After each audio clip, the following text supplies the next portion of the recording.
امت محمدیہ صلی اللہ علیہ وسلم کی خاص صفات اور حضرت موسیٰ علیہ السلام کی حضور صلی اللہ علیہ وسلم کا صحابی ہونے کی خواہش۔ حضرت قتادہ رحمت اللہ علیہ نے کہا ہے کہ حضرت موسیٰ علیہ السلام نے کہا، یا رب، میں الوحا میں لکھا پاتا ہوں کہ ایک بہترین امت ہوگی جو ہمیشہ اچھی باتوں کو سکھاتی رہے گی اور بری باتوں سے روکتی رہے گی۔ اے اللہ، وہ امت میری امت ہو۔ تو اللہ تعالیٰ نے فرمایا کہ موسیٰ، وہ تو احمد کی امت ہوگی۔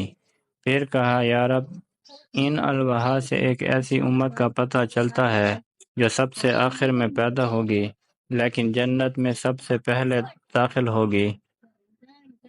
اے خدا، وہ میری امت ہو۔ اللہ تعالیٰ نے فرمایا، وہ احمد کی امت ہے۔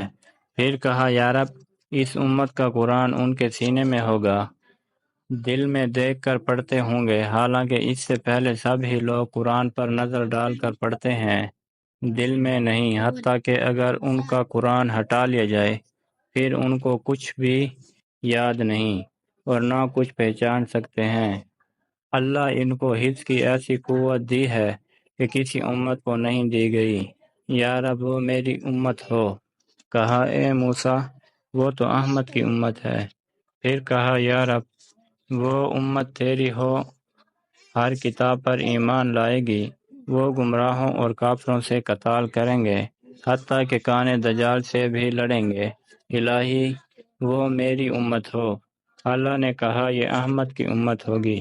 پھر موسیٰ علیہ السلام نے کہا، یا رب، الوحا میں ایک ایسی امت کا ذکر ہے کہ وہ اپنے نذرانے اور صدقات خود آپس میں لوگ ہی کھا لیں گے، حالانکہ اس امت سے پہلے تک کی امتوں کا یہ حال تھا کہ اگر وہ کوئی صدقہ یا نذرانہ پیش کرتے اور وہ قبول ہوتی تو اللہ کی آگ اس کو کھا جاتی، اور اگر قبول نہ ہوتی اور رد ہو جاتی تو پھر بھی وہ اس کو نہ کھاتے بلکہ درندے اور پرندے آ کر کھا جاتے، اور اللہ ان کے صدقے ان کے امیروں سے لے کر ان کے غریبوں کو دے گا۔